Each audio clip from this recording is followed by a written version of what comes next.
Assalamualaikum warahmatullahi wabarakatuh. Bertemu kembali dengan Bapak pada mata pelajaran geografi.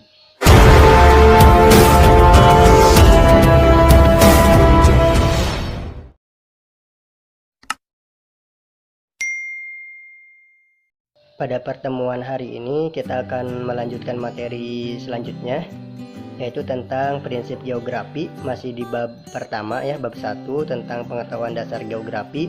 Adapun kompetensi dasarnya, yang pertama memahami pengetahuan dasar geografi dan terapannya dalam kehidupan sehari-hari.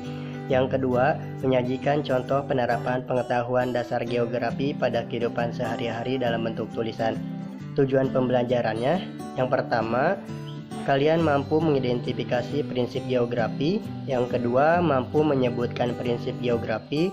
Yang ketiga, mampu membedakan prinsip geografi. Dan yang terakhir, mampu menganalisis fenomena geosfer dengan menggunakan prinsip geografi. Nah, kemudian apa sih prinsip geografi? Ya.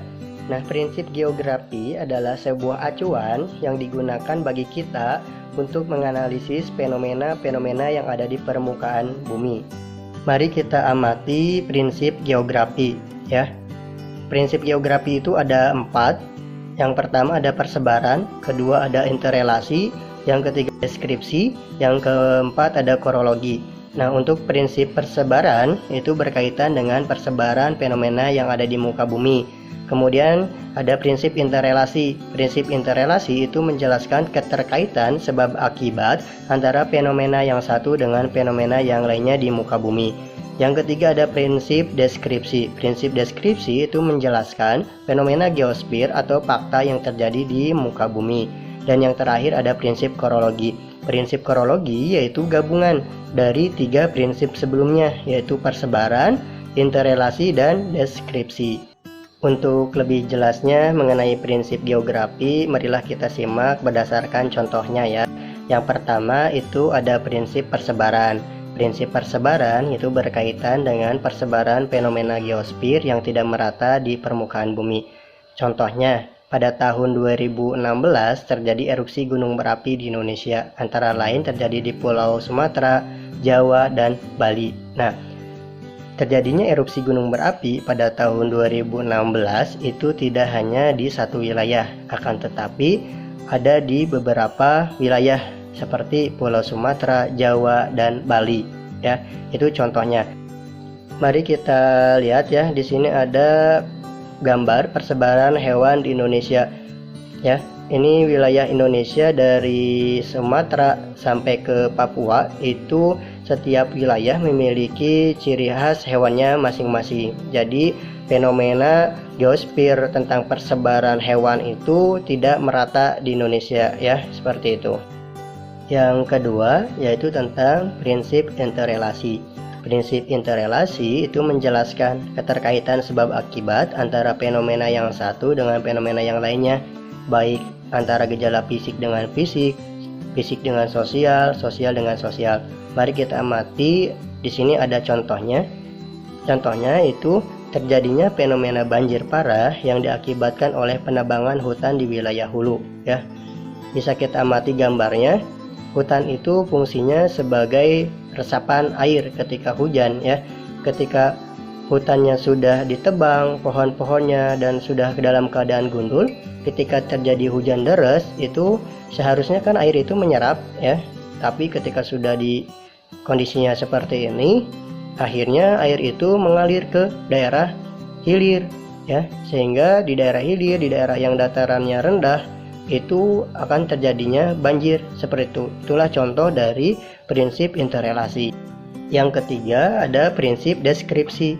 Prinsip deskripsi yaitu menjelaskan fenomena geosfer atau fakta yang terjadi di muka bumi melalui tulisan, tabel, diagram, data, grafik, dan peta ya.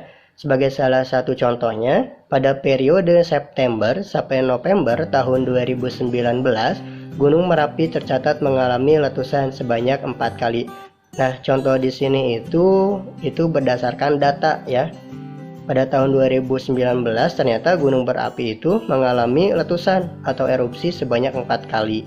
Nah, tetapi dalam geografi itu ciri khasnya menggunakan peta sehingga kita nanti bisa membaca isi dari peta itu, informasinya seperti apa, kemudian bisa dideskripsikan. Seperti itu, itulah contoh dari prinsip deskripsi. Yang terakhir ada prinsip korologi ya. Prinsip korologi itu gabungan dari 3 prinsip geografi sebelumnya. Nah, pada prinsip korologi itu fenomena geografi dianalisis persebarannya, penyebabnya, dan dikaji dari berbagai aspek yang mempengaruhinya. Bisa kita lihat contohnya, di Indonesia banyak ditemui gunung api aktif, diantaranya Pulau Sumatera, Jawa, Bali, dan Nusa Tenggara. Keberadaannya tentunya mengikuti tumbukan lempeng. Letusan gunung berapi dapat merugikan karena memakan korban jiwa. Akan tetapi, gunung berapi juga dapat menyuburkan tanah karena kandungan unsur haranya dalam abu vulkanik.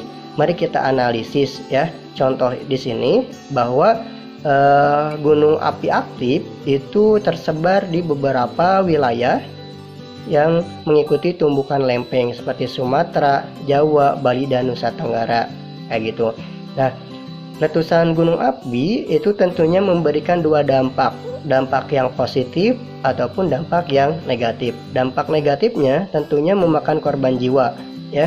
Akan tetapi dampak positif di sini itu gunung berapi juga dapat menyuburkan tanah ya, karena kandungan unsur haranya dalam abu vulkanik. Jadi wilayah di Indonesia yang dilalui gunung api tentunya memiliki tanah atau lahan yang sangat subur. Seperti itu contoh dari prinsip korologi. Baiklah, itulah prinsip-prinsip geografi ya. Ada 4, Bapak ulangi lagi. Ada prinsip persebaran atau distribusi, kemudian yang kedua ada prinsip interrelasi, yang ketiga ada prinsip deskripsi, dan yang keempat ada prinsip korologi. Coba sekarang kalian kerjakan latihan soal ya untuk mengetahui penguasaan materi dari minggu kemarin sampai minggu hari ini. Itu tentang konsep geografi dan prinsip geografi. Selamat mengerjakan.